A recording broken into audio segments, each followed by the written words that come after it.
Eh bien, bonjour à toutes et tous. Merci d'être là au campus régional Auvergne-Rhône-Alpes. Je voulais vous faire un bienvenue au nom du pôle éco-conception. Et puis de vous dire que voilà, c'est un webinaire qui est sur Green to Market aujourd'hui et qui se fait en hybride. C'est quelque chose de nouveau pour nous. Donc à la fois sur place ici et puis on a 300 inscrits en ligne qui nous rejoignent là au fur et à mesure. Et donc c'est pour ça qu'on a mis en place un peu toute cette logistique, caméra et autres. En tout cas, bienvenue parmi nous. Et pour ceux qui sont en ligne, je rappelle quelques petites règles. Vous pouvez poser des questions, mais ce sera via le chat. Et c'est notre collègue Clémence qui est en backup derrière, qui nous fera remonter les questions et qu'on traitera soit au fil de l'eau si c'est des questions générales, soit à la fin de l'événement. On aura un petit moment d'échange avec les gens qui sont dans la salle et puis avec les personnes qui sont en ligne sur notre GoToWebinar. Donc, je me présente, donc, Samuel Mayer, directeur du pôle éco-conception. Donc, le pôle éco-conception, c'est une association d'industriels dont l'objet, c'est d'accompagner les entreprises dans leur performance globale par l'intégration de l'environnement dans une démarche, on va dire, de cycle de vie. J'ai vu qu'il y a quelques experts en cycle de vie qui sont parmi nous aujourd'hui, ici et puis en ligne. Donc, je leur souhaite aussi la bienvenue. Et donc, je suis très, très heureux d'accueillir avec moi mon partenaire sur ce projet, Green to Market, Florence Roulinck. Je vais peut-être te laisser te présenter. Bonjour à tous, ravi aussi d'être avec vous aujourd'hui et de pouvoir vous présenter Green to Market. Donc Florence Roulinck, moi je suis dans l'univers du marketing depuis 25 ans maintenant. J'ai travaillé dans différentes entreprises, des groupes en B2C et ensuite en B2B dans la compression médicale, dans un laboratoire pharmaceutique et dans du matériel médical.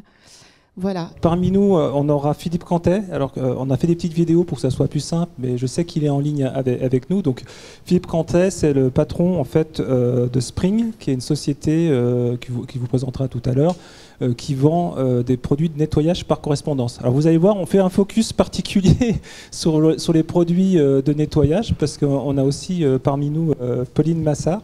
Donc, Pauline, peut-être en quelques mots de Rotab. Bonjour à tous, donc oui, je suis Pauline Massard, je suis la responsable marketing et communication d'Eurotab. Donc ça fait 3 ans que je suis chez Eurotab. Donc Eurotab est un spécialiste de la compression poudre et particulièrement donc, dans les produits d'entretien. Donc produits phares, les tablettes de lave-vaisselle. Donc du coup j'occupe ce poste depuis 3 ans et nous travaillons essentiellement donc, pour nos clients en B2B qui ont leur propre marque, que ce soit des marques nationales ou des MDD. Donc je suis un petit peu le volet, on va dire, industriel. Nous n'avons pas notre propre marque, nous travaillons pour nos clients. Nous travaillons essentiellement à l'export. 60% de notre chiffre d'affaires est fait à l'export, où il y a une grande demande là aussi dans des produits plus respectueux de l'environnement. Auparavant, j'étais chez Allègre Puériculture, donc j'ai travaillé pendant 12 ans dans la petite puériculture, donc un univers complètement différent, là en plus à la marque. Et c'est vrai que sur le développement produit, l'éco-conception n'était pas du tout partie prenante de nos cahiers des charges. C'est vraiment en arrivant chez Eurotab que j'ai pris toute la dimension de cette démarche qui personnellement me passionne et alimente notre quotidien. Et c'est vrai que c'est un vrai plus en tout cas pour aussi les salariés de savoir qu'on fait partie d'une entreprise qui a à cœur de participer à cette contribution de préserver l'environnement. Alors Eurotab aussi est engagé au sein du pôle éco-conception dans la gouvernance, puisque Pauline siège au conseil d'administration, puis on a la chance de l'avoir comme vice-présidente sur la communication, et puis elle nous aide aussi sur les points plus techniques de marketing. Donc je tenais à la remercier pour sa présence aujourd'hui, puis tout le travail qui est fait par l'entreprise et Pauline. Donc aujourd'hui on est là pour parler de marketing, de business et d'environnement. Nous au pôle éco-conception, on accompagne tout un tas d'entreprises aujourd'hui. On fait des diagnostics éco-conception, on intervient, on interroge, on fait au sein des entreprises. Et puis à chaque fois, on se retrouve dans une espèce de quadrature du cercle où on nous dit finalement, il n'y a pas de demande. Et puis quand on discute avec les parties prenantes, clients, utilisateurs, ils disent il n'y a pas d'offre. Et donc quand on continue à gratter et qu'on questionne les entreprises où il n'y a pas de demande, mais est-ce que vous avez posé la question de l'intégration du besoin en environnement? Ah non, on ne l'a pas questionné. Et donc, on est dans un système, à part pour les entreprises qui sont vraiment précurseurs, qui sont déjà engagées sur l'environnement, où il ne se passe rien parce qu'on n'écoute pas le marché. On n'écoute pas le marché sur les aspects environnementaux. Et puis après, on a commencé à regarder un petit peu tous les éléments qui étaient disponibles pour travailler ça. Et nous-mêmes, en éco-conception, finalement, dans les premières démarches d'éco-conception, au sens de la norme, puisqu'il y a une norme qui définit, on rentre très vite sur cette partie définition du projet, à la cible à laquelle on va s'adresser, etc. Et donc c'est pour ça qu'on a travaillé ensemble avec Florence pour imaginer, voir comment concrètement on pouvait intégrer l'environnement dans une démarche de marketing. Donc peut-être si tu peux expliquer un petit peu la logique de la démarche, Florence, sur quoi on s'est appuyé. Peut-être juste avant, rappeler quand même les grands enjeux environnementaux auxquels on fait face. Je pense que tout le monde en est conscient aujourd'hui. Donc des enjeux qui sont liés à la planète, aux ressources, des enjeux qui sont liés aussi aux personnes, tout ce qui est société, individu, respect humain, et des enjeux qui sont les enjeux des entreprises aujourd'hui. Et les entreprises sont là pour faire du profit aussi. Donc nous, on n'est pas là pour être dans un monde de bisounours ou d'environnement high level. On est là pour faire en sorte de créer des projets qui atteignent les marchés et donc qui profitent à l'entreprise d'un point de vue économique. Voilà. Donc je pense que ça, c'est important de le préciser. Et dans la démarche marketing, moi, donc, les conceptions, c'est une démarche dont je suis convaincue, puisque j'ai pratiqué un marketing traditionnel pendant de nombreuses années. Et le marketing éco-conçu ouvre des champs d'innovation qui sont vraiment importants. C'est-à-dire, vous allez voir à travers la démarche, le fait d'intégrer dès l'amont les facteurs environnementaux, ça crée des potentiels d'innovation parce que, tout simplement, on ne regarde plus, d'un point de vue marketing, les marchés, les parties prenantes sous un axe traditionnel, mais à la lumière des enjeux environnementaux. Et en se posant la question comme ça, en fait, on se pose des questions qu'on ne s'est jamais posées, et du coup, on trouve des solutions qui ne nous seraient pas arrivées si on ne les avait pas posées comme ça. Voilà. Donc du coup, on est vraiment là pour vendre, pour innover, pour créer des synergies. On va voir qu'il y a toute une chaîne de valeur qui se crée autour de ces démarches. Les entreprises ont des niveaux de maturité très variés. Il y a des filières qui sont plus ou moins avancées aussi dans le domaine. Mais notre idée, c'est toujours d'être dans la progression, l'amélioration et la réponse à la demande. On va en parler tout à l'heure. Alors avant d'aller plus loin, il faut savoir que tout ce qu'on va vous présenter aujourd'hui, c'est le fruit, en fait, on a essayé de formaliser tout ce qu'on a travaillé ensemble sur des projets qu'on accompagne en entreprise, parce qu'on a accompagné un certain nombre d'entreprises en B2B, B2C avec Florence, et on a voulu écrire un petit peu quelles étaient la méthode, comment on avait mis en place toutes ces démarches-là. Mais avant d'aller plus loin, je voulais partager avec vous une vidéo, donc Philippe Cantet, qui va vous répondre aux premières questions. Donc Philippe Cantet, vous le verrez, il a travaillé pas seulement sur des marques Spring, mais sur d'autres marques très très engagées, et il va nous expliquer l'enjeu en fait de la partie marketing et de la partie environnement. Donc si on peut essayer de lancer la vidéo, j'espère que tout va bien se passer, on croise les doigts.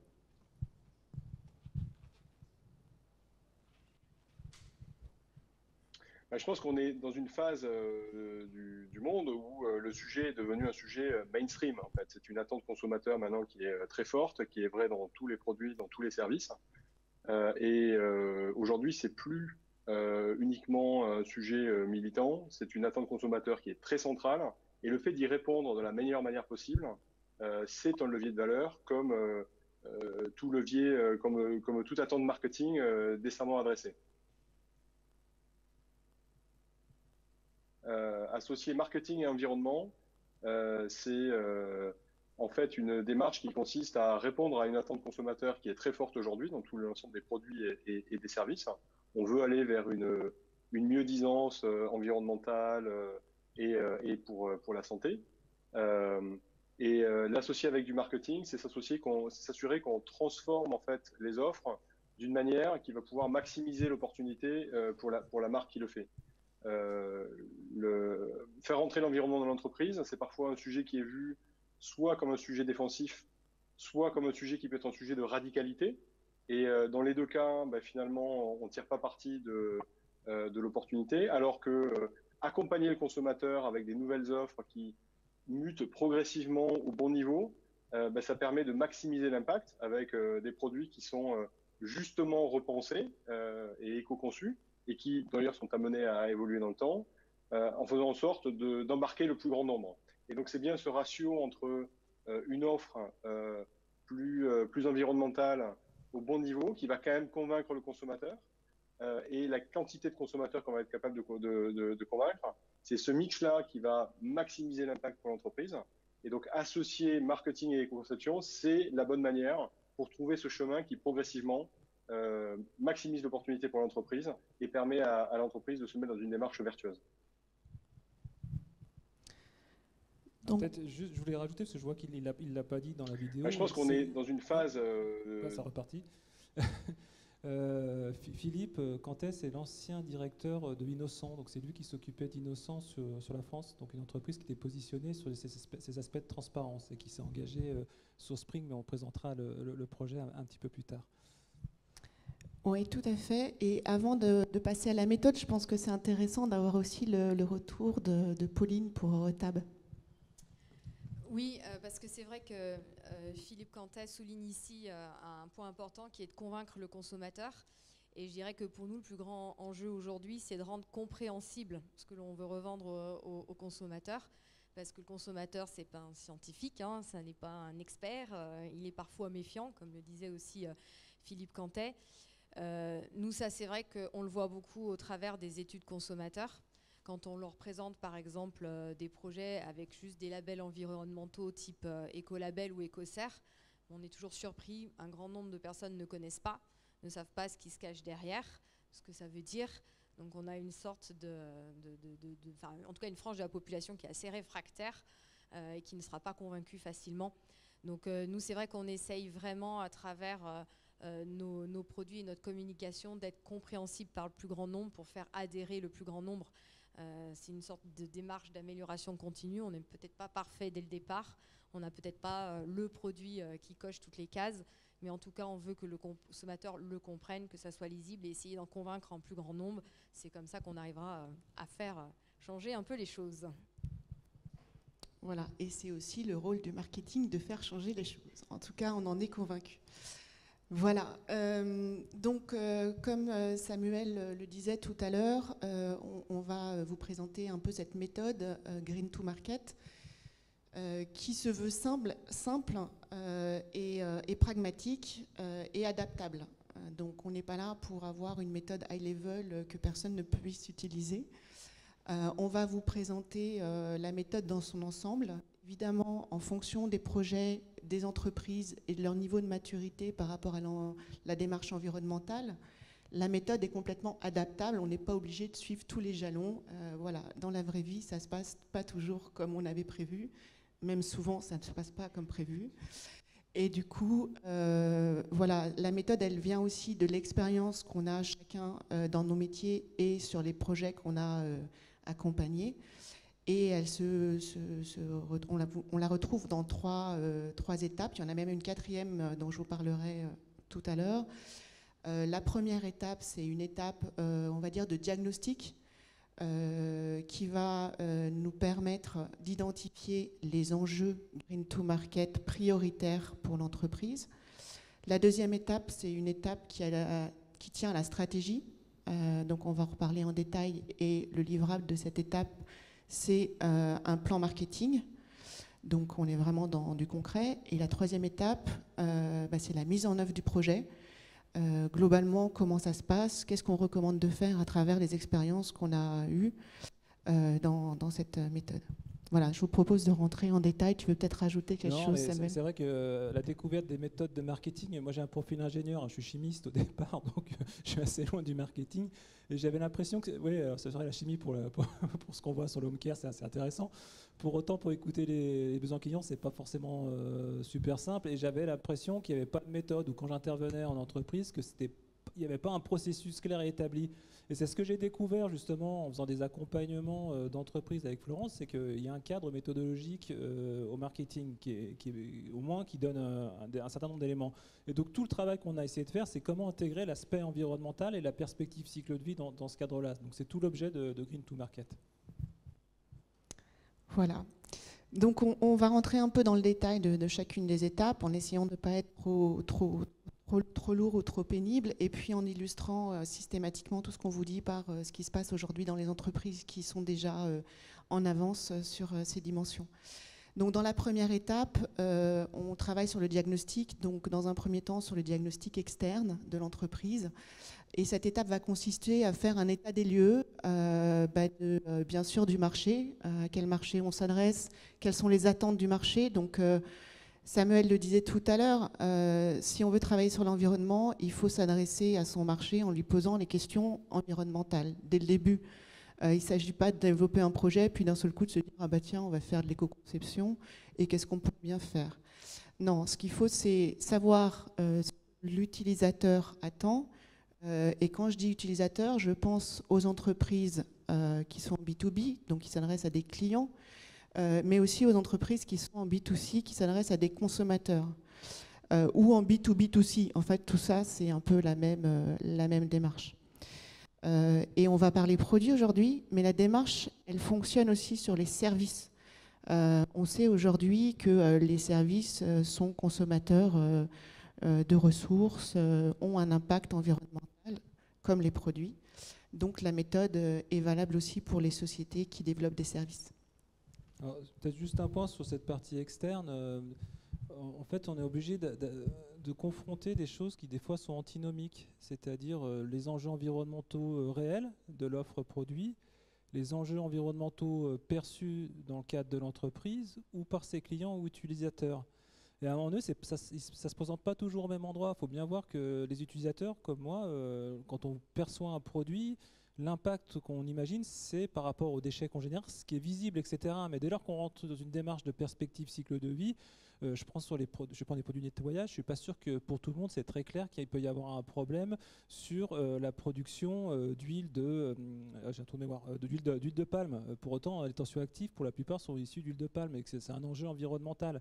Donc il faut quand même traiter cet enjeu-là, puis il faut traiter aussi les enjeux du consommateur en termes d'impact environnemental, que sont la pollution de l'eau, l'eutrophisation et ce genre de choses. Et donc tout le travail de cette partie d'identification des enjeux extérieurs, c'est de voir est-ce qu'il y a hétérogénéité ou convergence ou pas entre le perçu et le réel sur les impacts environnementaux. Et donc, pour compléter sur cette analyse externe, au-delà du marché, on intègre bien sûr aussi toutes les parties prenantes de la chaîne, les partenaires, tout l'environnement externe, la réglementation. Vous savez que les choses s'accélèrent et tant mieux pour contraindre, entre guillemets, les entreprises à respecter certaines règles. Donc, en fait, tout ça, ça fait partie de l'analyse qu'on fait en amont. La seconde partie de cette première étape, c'est un diagnostic interne. Donc cette fois-ci, on est focus sur l'entreprise et on va aller regarder globalement ce qu'on fait aujourd'hui, comment on le fait, comment se positionne l'offre, quel est le niveau de maturité globalement de l'entreprise par rapport à l'environnement. L'idée, c'est pas d'avoir un rêve. Hein. L'idée, c'est d'être transparent, de faire un état des lieux qui soit, réel hein, sur qui on est aujourd'hui, de façon aussi à ce qu'on se fixe des objectifs qui soient pas inatteignables. En matière environnementale, comme dans beaucoup de projets, il vaut mieux fonctionner par incrémentation et atteindre son objectif plutôt que de vouloir y aller en un saut et finalement de ne pas y arriver. Donc ça, on verra, on le voit dans l'expérience qu'on a, nous, des projets qu'on mène, et on verra dans la fin de la démarche, il y a un cercle vertueux, Pauline en parlera aussi tout à l'heure, qui fait que du coup, on progresse réellement. Un point important aussi, le consommateur ou le client ne s'attend pas à ce que du jour au lendemain, l'entreprise devienne number one en environnement. Par contre, donner des signes de progression, les étayer par des chiffres, par des choses concrètes, et montrer qu'on a une étape qui est un premier pas qui est franchi et qu'on va aller plus loin ensuite. Ça sont des choses qui sont très importantes en termes de communication. Le point que nous, on regarde bien et qu'on apporte, c'est le niveau, effectivement, niveau de maturité de l'entreprise, mais surtout le niveau de maîtrise. C'est-à-dire qu'il y a des choses qu'on peut maîtriser, il y a des choses qu'on peut influencer, il y a des choses sur lesquelles on ne peut pas travailler. Et c'est important dans cette partie d'arriver à identifier ce sur quoi on peut travailler. Parce que des fois, on peut avoir des enjeux environnementaux forts à des endroits, mais non maîtrisables parce que je suis une TPE. Ça ne sert à rien de s'énerver dessus. On va travailler sur ce sur quoi on peut maîtriser ou influencer. Et donc ce travail de diagnostic interne, il est fort. Si on se dit, ben voilà... déjà par rapport à ce qu'on voit, on a une problématique de poids, je vais prendre des produits mécaniques pour changer, ça nous changera, et que ce serait intéressant d'aller sur de l'aluminium et qu'on n'a personne qui est formé pour faire des soudures aluminium, on se dit, ok, on peut le faire, mais on est sur des enjeux ou un niveau de maîtrise qui est à plus long terme que simplement d'alléger le produit par une conception plus intelligente et en restant sur des aciers. Donc c'est tout ça qu'il faut qu'on regarde, parce que ça ne sert à rien de développer des stratégies si on n'est pas capable de les mettre en place après au sein de l'entreprise. Voilà, donc ces deux étapes de diagnostic nous permettent de faire une petite synthèse sous forme de SWOT, donc, dont tout le monde, je pense, connaît l'existence. La différence là, c'est que c'est un SWOT Green to Market, c'est-à-dire que sur chacun des aspects, on a intégré l'environnement. Et du coup, ce SWOT nous permet d'identifier les enjeux prioritaires Green to Market qui vont guider en fait toute la stratégie derrière, à la fois pour l'entreprise et pour le marketing.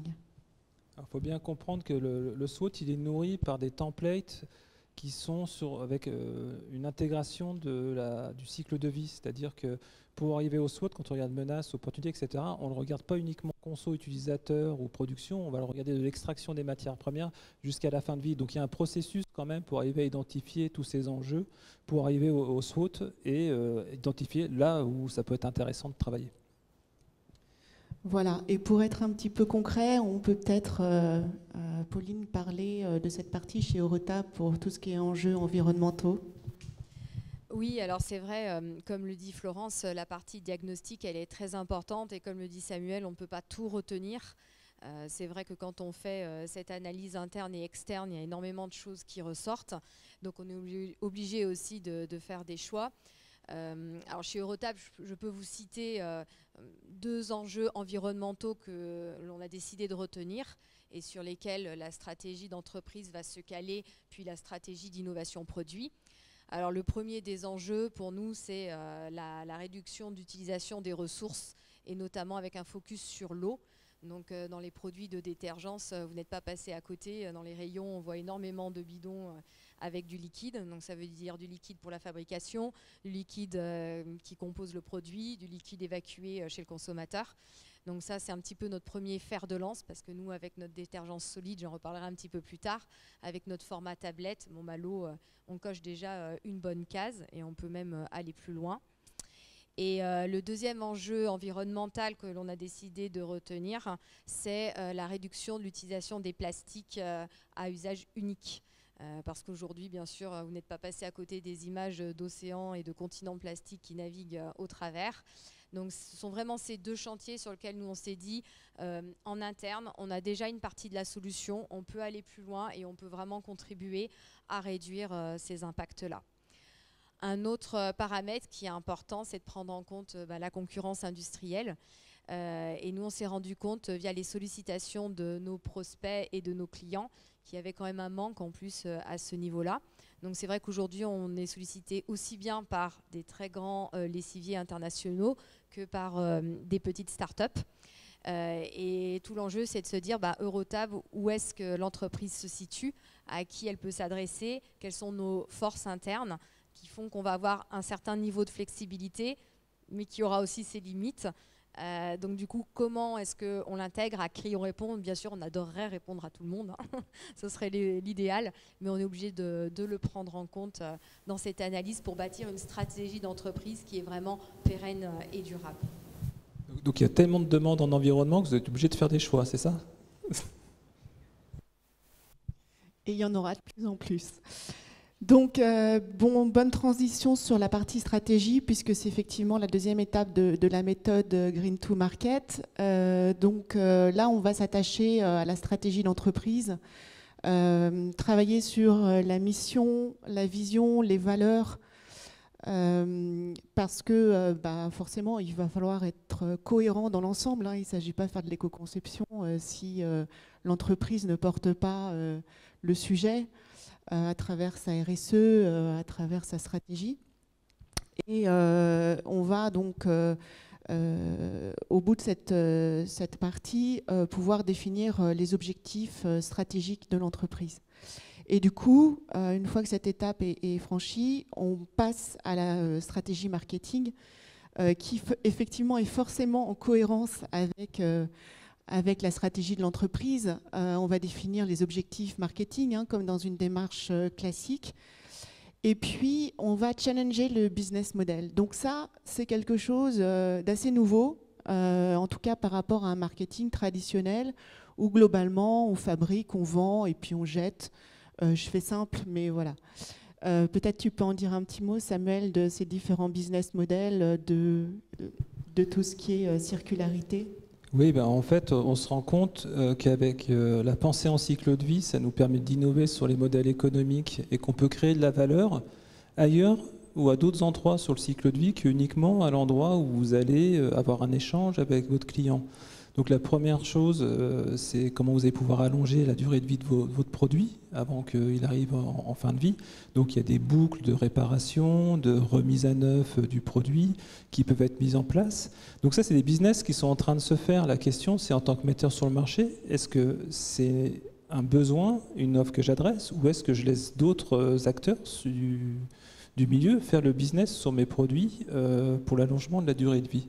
Et puis à un moment donné, les produits, on a beau faire ce qu'on peut, ils ont une durée de vie, alors pour plein de raisons, des raisons économiques, d'accès à l'achat, de qualité, et puis des fois de mise à jour qui peut être nécessaire. Et donc quand on arrive en fin de vie, il y a des acteurs qui se mettent en place pour récupérer, valoriser les produits. Alors soit pour les remettre de manière, repartir dans un processus complet de refabrication et de mise à jour, dans un processus industriel, soit de récupérer des pièces et les remettre à neuf pour l'allongement de la durée de vie, etc. etc. Donc c'est ce qu'on appelle, nous, des boucles de rétention de valeur. C'est-à-dire qu'aujourd'hui, si on garde une économie linéaire, où on extrait, on transforme, on met sur le marché, on utilise, on est en fin de vie. Et là, deux scénarios possibles, enfouissement ou incinération. On aura créé de la valeur économique qui est liée à de la valeur environnementale. On voit l'énergie qui augmente, on voit le coût du cuivre qui augmente. Je crois que le cuivre a dépassé le prix à la tonne de 2011, qui était déjà... voilà. Et donc, tout ça est détruit. Par contre, si on met en place des boucles de rétention de valeur, toutes ces boucles, en sachant que la boucle de recyclage, pour nous, c'est la plus mauvaise, parce que c'est là où on va détruire le plus de valeur, on va mettre en place un certain nombre de modèles économiques. Alors, pour être très rapide, mais juste sur un exemple, on a un de nos adhérents que vous connaissez, c'est Decathlon. Decathlon, 50%, ils font 50% de leur chiffre d'affaires sur la vente de vélos, ils représentent 50% du marché de la vente de vélos enfants neufs en France. Sauf que le business, c'est l'occasion dans l'enfant. Donc en fait, au global, ils ne sont pas là. Et donc là, ils sont en train de mettre en place des systèmes, justement, de location longue durée sur une année, ce qui augmente le prix du vélo, la qualité du vélo plutôt. Donc on est sur des vélos supérieurs qui sont récupérés à la fin des 6 mois de l'année où ils sont utilisés, remis à neuf et ils mettent en place un système d'occasion. Donc c'est là où on se dit, on peut réfléchir autrement et trouver des nouvelles boucles de création de valeur qui ne vont pas forcément extraire de la matière vierge pour créer les produits. Et c'est vraiment des innovations auxquelles on est confronté et qu'on découvre tous les jours. Je vous prends cet exemple-là, mais il y a plein d'entreprises qui mettent en place des systèmes comme ça. Donc on voit aussi à travers l'exemple que cite Samuel, l'impact du marketing par rapport à ce mode de consommation. Donc il y a une attente marché qu'il faut identifier en amont. Et puis c'est aussi le rôle de marketing de faire en sorte que ces systèmes de rétention de valeur soient de plus en plus diffusés, utilisés. Donc tout ça, ça passe aussi par l'éducation, entre guillemets bien sûr, puisqu'on n'est pas là pour éduquer, mais pour aider à comprendre. Donc le marketing est aussi là pour informer et passer le relais à la communication. Donc on en parlera peu aujourd'hui, j'en dis juste un petit mot. La communication environnementale dont on parle beaucoup en ce moment avec le greenwashing, la crainte des marques, le manque de confiance aujourd'hui des utilisateurs dans les marques. Ils sont plus des 2/3 à rejeter les marques à cause justement de ce type de communication. Clairement, quand on suit une démarche Green to Market, ça ne peut pas arriver. Parce qu'en fait, on a une démarche qui est complètement validée d'un point de vue environnemental à toutes les étapes, qui est étayée, on va le voir tout à l'heure, par des chiffres, par des rapports, et que globalement, dès le début, on sait, parce qu'on a bien défini nos enjeux Green to Market, ce sur quoi on va communiquer. Donc finalement, le entre guillemets bébé qui est transmis à la communication, il est déjà prêt à commencer sa vie, et la communication, elle est transparente et elle est humble, c'est-à-dire qu'on n'est pas là pour être les meilleurs, on est là parce qu'on avance. Donc tout ça, ça a écho auprès des utilisateurs et des consommateurs, et c'est vraiment dans cet état d'esprit qu'on a construit Green to Market. Excusez-moi, ce qui est intéressant, c'est qu'on est déjà en train de définir les typologies de com sur lesquelles on va s'appuyer, c'est-à-dire comment on va communiquer pour faire la confiance auprès du client utilisateur dès le niveau stratégique, ce qui nous permet après, on le verra dans la partie plus opérationnelle, de mettre en place les KPI nécessaires pour avoir les modes de preuve associés qui soient robustes et faire la preuve de l'avancement et le fait que le nouveau produit ou le nouveau service est bien meilleur d'un point de vue environnemental que l'ancien. Et donc, je me tourne à nouveau vers Pauline pour illustrer cette étape. Oui, donc du coup, comme vous l'avez vu, entendu auparavant, donc de notre diagnostic, on a issu pour la stratégie d'entreprise de travailler essentiellement sur la réduction d'utilisation de l'eau et la réduction des plastiques à usage unique. Donc dans cet esprit, la stratégie d'entreprise a été chez Eurotab depuis le début de tout miser sur le solide, plus de liquide que du solide. Donc Eurotab a été fondé en 1957, a commencé donc par du solide et n'a toujours fait que du solide jusqu'à aujourd'hui, donc 2021. Donc le solide, je parle de tablettes de poudre compressée. Je pense que c'est le moment d'entrer un petit peu dans le détail. Donc ces tablettes, elles sont déjà environnementales par leur nature. Quand on a une tablette de poudre, on n'a pas besoin d'eau pour la fabriquer, donc on ne génère pas d'effluent de liquide. La compression de poudre, c'est une production qui nécessite peu d'énergie, qui est peu gourmande par exemple en électricité. Donc on est plutôt sur une production qui préserve l'environnement. Ma petite tablette, pour la transporter, j'utilise beaucoup moins de volume que du liquide. Je vais mettre énormément de tablettes par exemple dans une boîte et dans un camion. Donc le transport vers le client et ensuite du client au consommateur va être énormément réduit. On peut avoir jusqu'à 20 fois moins de volume dans un camion avec des tablettes que son équivalent liquide. Donc ce sont des chiffres qui sont énormes ramenés à la consommation mondiale. Vous imaginez bien qu'on est sur des volumes absolument astronomiques. Et ensuite, si on va jusque chez le consommateur, hein, dans les foyers, avec une tablette, on va avoir la bonne consommation, le bon dosage. Je vais mettre une tablette, je ne vais pas en mettre trop. Avec le liquide, on a tendance à un peu avoir la main lourde et surconsommer. Donc là, on va éviter le gaspillage inutile, donc le rejet de produits détergents dans l'environnement qui n'est pas justifié. Et puis en termes de déchets, on va dire, plutôt que d'avoir un gros bidon liquide, je vais avoir juste une petite boîte en carton. Donc c'est vrai que le choix du solide chez Eurotab est là depuis toujours, mais c'est aussi un choix sur lequel on se questionne. Et l'année 2020 et cette année 2021 ont été l'occasion d'une grosse remise en question chez Eurotab. On s'est reposé la question, est-ce que l'on continue de faire du solide ou est-ce qu'on commence à injecter un petit peu de liquide d'une certaine façon ou non? Et la réponse a été clairement non. On reste sur le solide parce que le solide continue de créer de la valeur. On peut aller encore plus loin. Donc le solide est déjà, on va dire, green par nature. Nous, on a inclus l'environnement via les labels environnementaux, ensuite l'analyse du cycle de vie, mais on voit qu'il y a encore des opportunités pour aller encore plus loin avec le solide. Donc on a vraiment décidé de rester sur ça. Et cette posture du solide, elle a toujours été présente en fil rouge dans l'ADN de la société, mais n'a jamais été vraiment verbalisée. Et donc c'est là aussi où le marketing rentre en jeu. Cette année, on a réécrit complètement notre mission, notre vision, nos ambitions.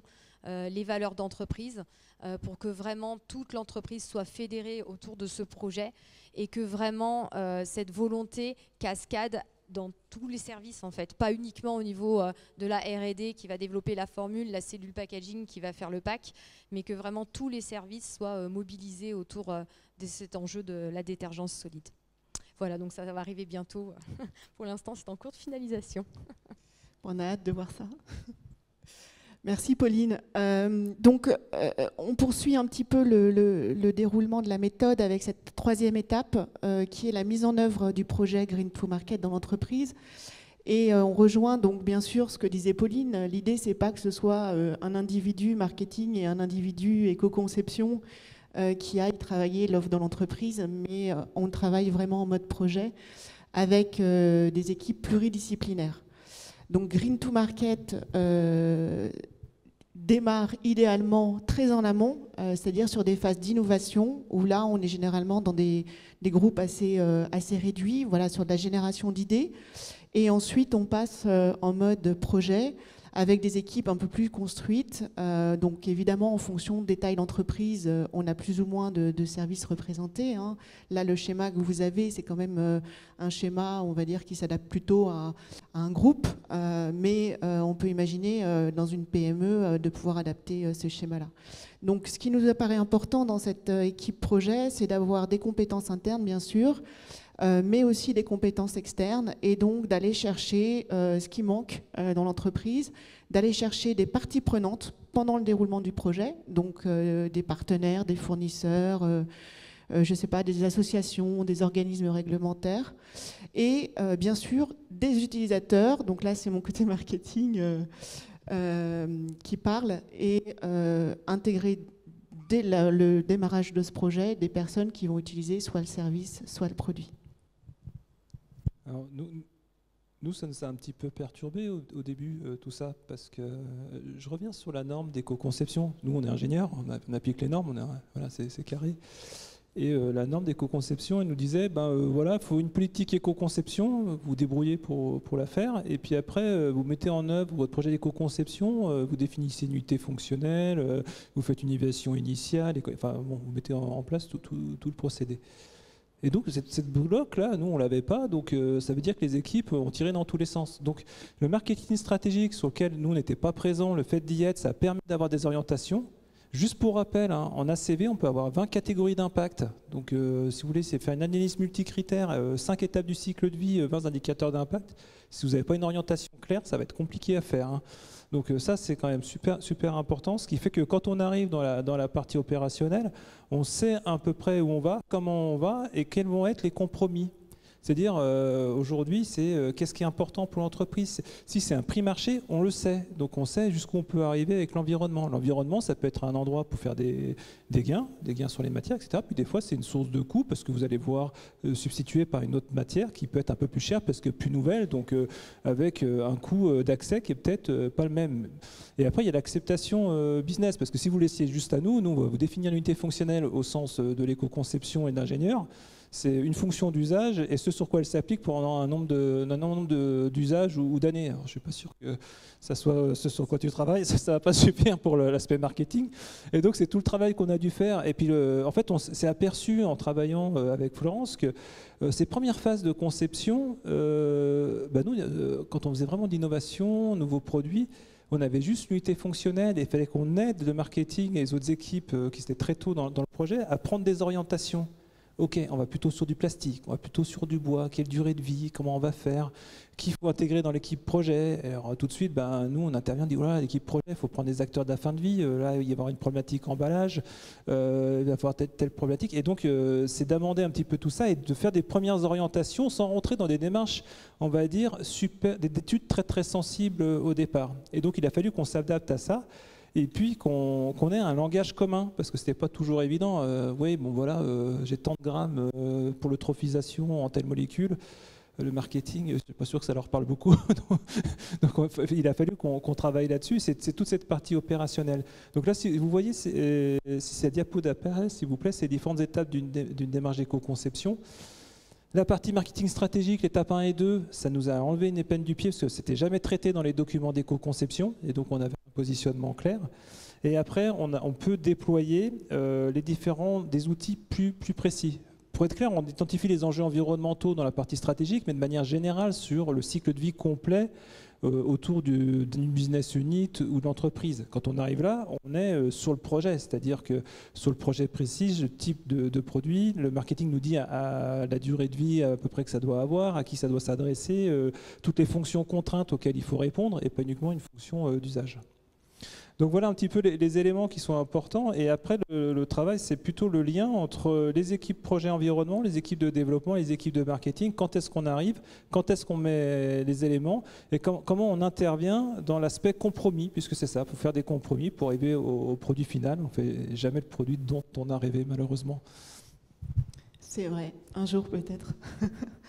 Et donc, pour finir cette étape 3, on arrive bien sûr à la phase de lancement. Donc là, on est sur une partie plus opérationnelle.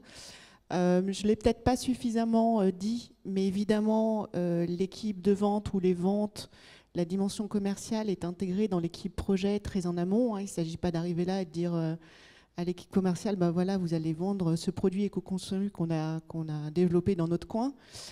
Parce que, comme le disait Pauline tout à l'heure, en fait, c'est l'entreprise qui lance le produit, ce n'est pas le marketing. Donc, il faut que tout le monde comprenne ce que c'est que cette démarche, pourquoi on le fait, parce que chacun a aussi son rôle à tenir. Et donc, l'équipe de vente, quand le projet arrive en phase de lancement, est informée, connaît le discours qu'elle doit tenir. Enfin, tout ça, ça a été préalablement défini. Voilà, donc on lance le produit. Donc en général, là, ce qui se passe, c'est tout le monde fait ouf, ça y est, terminé. Et ben en fait non, c'est souvent une étape malheureusement qu'on oublie, c'est pas terminé. C'est-à-dire que nous, ce qu'on préconise, c'est l'étape numéro 4, dont je vous parlais tout à l'heure, c'est un retour d'expérience. Très souvent, parce que l'entreprise a la tête dans le guidon, parce qu'on passe d'un projet à l'autre, on oublie cette étape, on la fait pas bien. Et l'expérience montre que c'est dommage parce qu'en fait, on aurait pu utiliser les informations du lancement pour améliorer le projet suivant et du coup le rendre plus performant, être plus rapide, etc. Voilà. Donc vraiment, on encourage dans Green to Market à faire cette étape de retour sur expérience. C'est des choses pratico-pratiques. Hein. C'est interroger les SAV, tout bêtement. C'est interroger les filières pour voir quand on a fait des allégations sur la fin de vie si opérationnellement c'est bien mis en place, etc. Donc c'est vraiment travailler sur des choses très très pratico-pratiques pour qu'on ait des éléments à réinjecter, alors soit pour une reconception du produit, soit pour un nouveau projet. On peut peut-être à nouveau laisser la parole à Pauline. Alors, sur la partie projet, pour l'illustrer, Florence m'a demandé si je pouvais apporter des produits. Bien entendu, j'ai dit oui, j'étais ravie. Donc, du coup, je vous ai amené ici un projet, on va dire, 2 en 1. Donc, il faut savoir qu'au départ, les tablettes sur le marché pesaient 19 grammes et on contribue à les faire maigrir. Donc, un des premiers projets qu'on a voulu travailler, c'est le volume. Le volume aussi bien de la tablette que le volume de l'emballage. Donc nos petites tablettes, hein, qui sont déjà, comme on l'a vu, environnementales par nature, on s'est dit on va les faire maigrir pour encore gagner en volume, en matière et en économie. Toujours l'objectif économique, hein, c'est vrai qu'on ne le perd jamais de vue parce que sinon le projet n'est pas viable. Et donc on est arrivé à cette petite tablette de 12 grammes qui est donc vraiment unique sur le marché et qu'on a développée en 2 étapes. La première étape, elle s'appelait GreenTab, donc c'est le nom de code interne.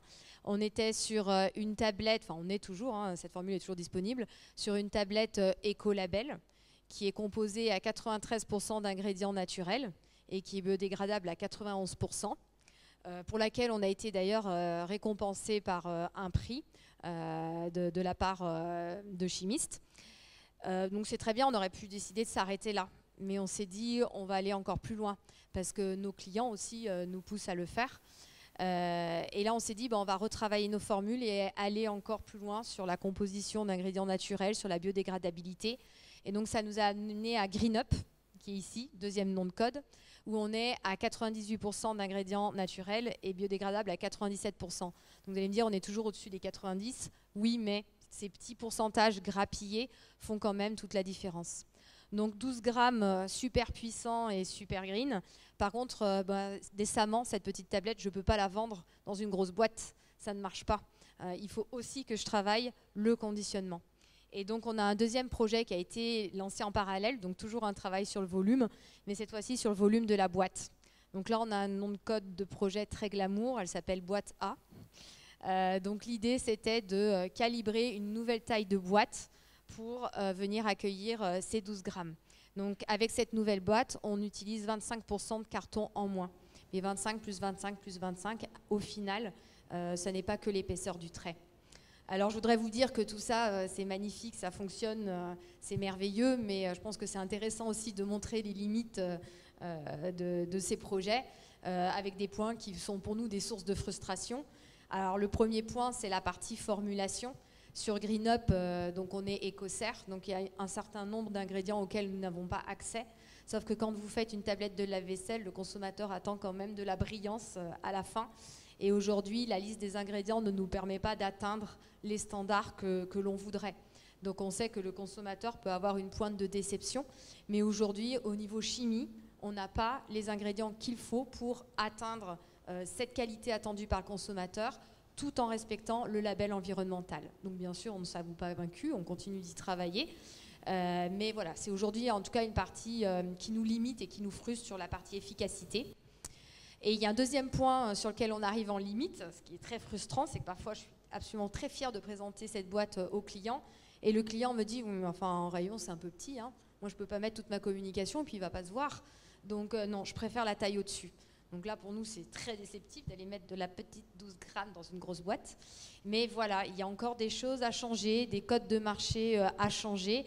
Bon, on y travaille, on l'entend et on espère qu'avec toute la pédagogie, la méthodologie qu'on y met, plus celle de nos clients qui œuvrent dans le même sens, petit à petit, on arrivera à faire évoluer le consommateur et arriver à faire accepter même une boîte petite en rayon. En tout cas, on voit que c'est étayé par un certain nombre de labels, hein, parce que je vois l'éco-label, je vois le White Swan, et qu'il n'y a pas une seule communication qui est faite, c'est en fonction du produit, de la cible, j'imagine, qu'on a étayé les éléments de communication, qui sont des éléments de communication officiels par tierce partie, c'est pas des labels privés, hein, qu'on soit clair. D'où les exigences qui sont un peu rudes. Alors, on a une troisième partie de ce que Philippe voulait échanger avec nous. Une deuxième, non, je crois que c'est la deuxième fois. La deuxième partie, oui. Donc, si on peut juste lancer la partie Philippe, et il va nous expliquer le pendant sur un autre modèle économique, plutôt lui B2C, puisque vous l'avez compris, Eurotable et B2B, donc une autre solution de tablette. Écoutez, je peux dire quelques mots de la nouvelle entreprise que j'ai lancée qui s'appelle Spring, effectivement, qui est une marque de lessive éco-responsable livrée en boîte aux lettres. Marre des bidons en plastique? Découvrez Spring. Livré directement chez vous, une lessive dans une boîte 100% sans plastique. Clean et efficace. Et ça sent bon. Voilà. Commandez votre pack d'essai pour 4,90 € sur wespring.com. Et en fait, quand on s'est lancé pour proposer une offre plus éco-responsable, on a vraiment fait deux colonnes. On a dit qu'est-ce qu'on va garder dans ce qui est l'offre du marché et qu'est-ce qu'on va changer. Et dans ce qu'on a gardé, on a choisi de partir sur un format de capsule monodosée, qui est le format star du marché. On a décidé de garder une dimension très hedonique dans la marque avec une grande variété de parfums, pour donner un exemple. Donc, finalement, offrir une passerelle au consommateur vers un produit qu'il connaît déjà. Et en revanche, on a décidé de changer un certain nombre d'éléments pour que le produit soit véritablement plus vertueux, avec un produit qui est beaucoup plus concentré, donc qui est 2 fois moins gros que son produit équivalent en supermarché. On a travaillé beaucoup sur le packaging pour avoir un contenant qui soit 100% sans plastique, à base de carton. Et on a travaillé sur un modèle de distribution qui passe plutôt par la livraison et par la poste, ce qui amène aussi des bénéfices. Donc en fait, on voit bien qu'il y a un équilibre entre de l'éco-conception, c'est la deuxième colonne, mais aussi du réalisme marketing par rapport à ce que le consommateur est prêt à accepter en termes de changement. Et la combinaison de ces deux éléments, ça nous a permis de mettre sur un chemin où effectivement, on devient une passerelle beaucoup plus facile à accéder pour le consommateur que peut-être des offres qui sont beaucoup plus radicales en termes d'éco-conception, mais qui aujourd'hui restent un peu hackées en termes de volume. Si unitairement, elles sont peut-être plus vertueuses, en masse, qui est quand même bien le sujet qui intéresse à la fois l'entreprise, le marketing et puis la société at large, on voit que ces solutions-là plus radicales, elles peinent peut-être à prendre leur part de marché. Donc en fait, on a Spring, je pense que c'est un exemple parfait en fait de cette combinaison du marketing et de l'éco-conception. Voilà, donc ce qui est intéressant à travers les deux illustrations qu'on a à la fois de Pauline et de Philippe, c'est que dans un même univers, les entreprises en fait ont une marge de manœuvre extrêmement large, puisque vous voyez, on est dans l'univers des lessives. Donc il n'y a pas un créneau où tout le monde doit aller. Il y a une multitude de solutions et qui doivent être adaptées à chaque fois à l'entreprise. Donc je pense que ça illustre bien cette partie. Et donc en synthèse, donc, les 3 étapes de la méthode. L'étape numéro 4 en retour d'expérience pour Green to Market, c'est vraiment quelque chose de concret pour nous et qu'on souhaite développer parce qu'on aimerait, en tout cas à titre personnel, je souhaite vraiment être actrice et soutenir les marketing qui développent cette démarche parce que c'est tout simplement la fonction du marketing de répondre à la demande et de proposer l'offre la plus adaptée. Donc aujourd'hui, on voit très bien où va la demande et ce qu'elle est déjà aujourd'hui. Donc je pense qu'il n'y a pas d'autre alternative. Voilà. Et du coup, peut-être qu'on peut à nouveau demander à Philippe un petit témoignage par vidéo pour lui demander finalement quelles seraient lui ses préconisations ou ses conseils, puisqu'il a déjà à travers plusieurs expériences mené ce type de démarche.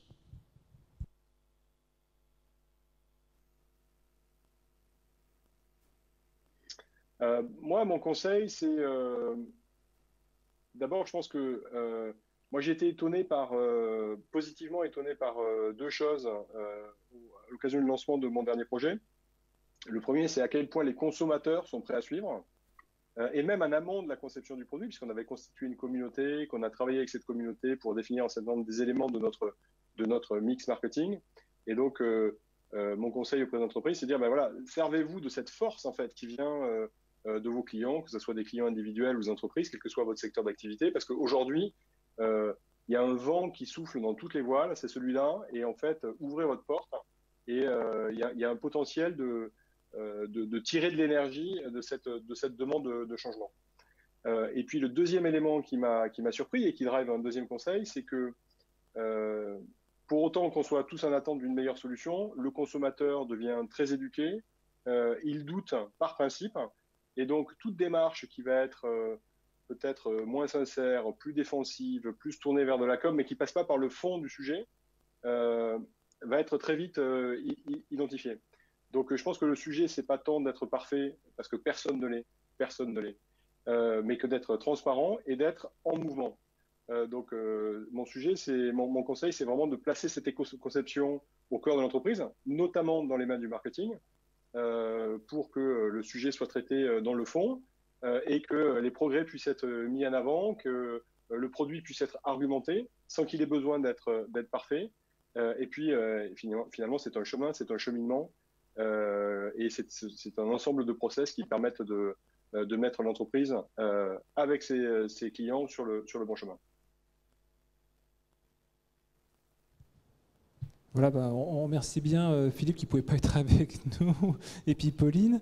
Alors, juste qu'on vous explique comment c'est formalisé Green to Market. En fait, l'idée qu'on avait au départ avec Florence, c'était de rédiger un document. Et donc, en fait, c'est Florence qui travaille beaucoup, pas moi, dessus. Je délègue. Et donc, on est en train de finaliser, là, on est dans les derniers drafts d'un document qui va sortir aux éditions du Pôle et qui sera remis à nos adhérents. Et donc, en fait, on va partager complètement la méthode complète, sans souci. Et puis après, on s'est dit, parce qu'on a eu pas mal de demandes, parce qu'on a échangé sur les éléments du livre. Oui, moi, comment je peux faire, comment je peux mettre en place ça. Donc, on s'est dit, ce serait peut-être, on a mis en place des formations qui seront des formations en ligne, un pool de 3 formations en ligne. Donc, les prochaines auront lieu dès le 8 novembre, qui s'appuient sur la méthode. Et voilà. Et donc, bon, sachez que le livre est en prévente, parce qu'en tant qu'association, on court après la trésor, donc n'hésitez pas à vous connecter. Chaque livre est important pour nous, même s'ils ne sont pas très, très, très chers. Et puis après, bon, pour ceux qui le souhaitent en tant qu'entreprise, s'ils souhaitent avoir un accompagnement particulier, contacte moi ou Florence, puis on vous dira ce qu'on est capable de faire sur le projet. Donc on peut aussi intervenir sur des projets spécifiques. Donc voilà, donc Green to Market, elle m'a aidé à ce que ça soit pas seulement un livre, à formater, à préparer une offre de service global qui est celle-là, un livre où il y a la méthode complète, des formations et au besoin un accompagnement. Tu veux conclure là-dessus ? Eh ben, je pense que voilà, c'est très clair. J'étais juste partie voir s'il y avait des questions. Alors évidemment, le PowerPoint pourra vous être adressé sur demande, il n'y a aucun problème si vous le souhaitez. Je vous propose, pour ceux qui sont à distance, peut-être si vous avez des questions, c'est vrai qu'on ne vous l'a pas précisé, mais n'hésitez pas à les écrire dans le chat, on y répond. Je voulais à nouveau remercier Philippe Cantet, qui nous a donné beaucoup de son temps pour préparer cette session, mais aussi bien sûr Pauline Massard, qui, je pense, vous a aussi, pour ceux qui sont présents, apporté quelques petits produits.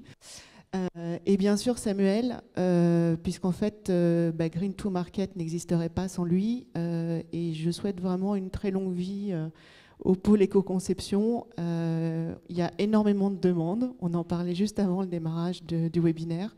Il y a une accélération évidente des attentes des entreprises sur ce type de démarche. Donc les recrutements au pôle éco-conception sont en cours, sont ouverts. On cherche du monde. Voilà. Donc il y en a qui savent de faire des ACV. Si, il y en a.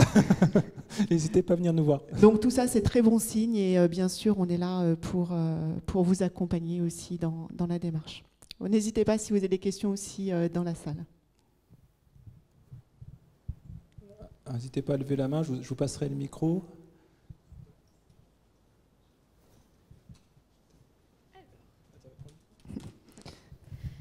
Du coup, il y a une question. C'est: la méthode est-elle utilisable par des consultants en marketing éco-responsable ? Alors, la méthode peut être utilisée à condition d'y être formé, bien sûr. Nous, notre objectif, c'est qu'un maximum d'équipes marketing aillent dans cette démarche. Donc, pour répondre à la question, il faut bien sûr être formé à Green to Market pour pouvoir l'utiliser. Et après, je dirais que plus la méthode va être diffusée, et mieux ce sera pour être efficace dans ce qu'on souhaite mettre en place.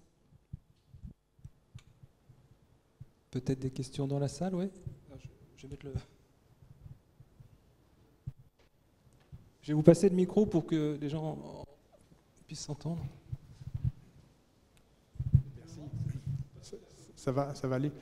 Oui, une question. Quand vous intervenez dans les entreprises, quelles sont les tailles des entreprises dans lesquelles vous intervenez? Une question corollaire, est-ce que vous avez une expérience d'intervention dans des startups, des très petites structures?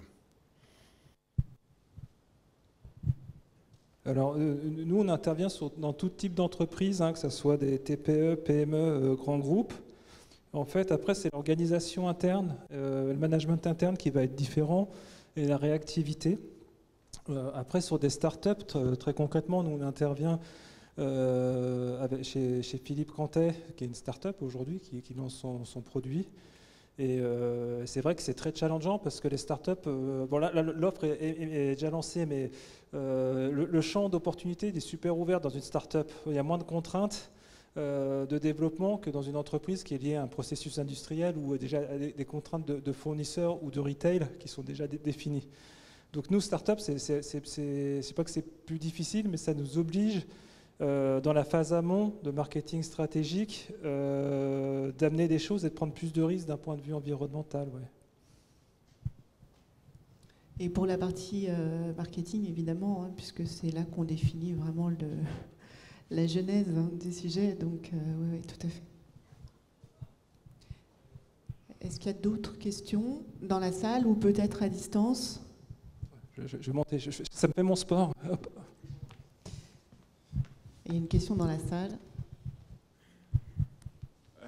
Oui, vous avez donné des exemples en B2C, en B2B2C. J'aurais bien aimé avoir des exemples en B2B pur. Alors, on ne peut pas tout divulguer des sujets qu'on a en cours avec Samuel, mais dans certains domaines, l'environnement est déjà, je dirais, très intégré, et notamment dans des structures qui fonctionnent en B2B. Donc là, la démarche, elle reste la même, même si on ne s'adresse pas à un consommateur, on s'adresse à ce que j'appelle un utilisateur, à un client. Voilà, qui lui aussi a des contraintes à respecter, un environnement réglementaire, et finalement qui cherche des partenaires. On pourrait en reparler avec Pauline, on en discutait tout à l'heure. En fait, maintenant, les partenaires vont chercher Eurotab parce qu'ils connaissent le positionnement d'Eurotab. Donc c'est l'exemple, pour moi, en B2B, c'est la même chose. C'est-à-dire que cet écosystème fonctionne ensemble, et à partir du moment où la chaîne des différents intervenants travaille sur l'environnement, c'est vertueux, en fait, jusqu'au consommateur. Et si je peux juste témoigner de manière globale au niveau français, nous on a participé l'année dernière au baromètre éco-conception français des entreprises avec Harris et l'ADEME. Donc c'est l'ADEME qui avait mandaté ça, et nous on a réalisé le questionnaire pour eux. Et ce qui nous a surpris par rapport aux anciennes études, c'est que la proportion d'entreprises en B2B engagées dans l'éco-conception, donc dans l'intégration de l'environnement, dans la conception de produits, a largement augmenté par rapport à l'étude précédente qu'on avait fait en 2014.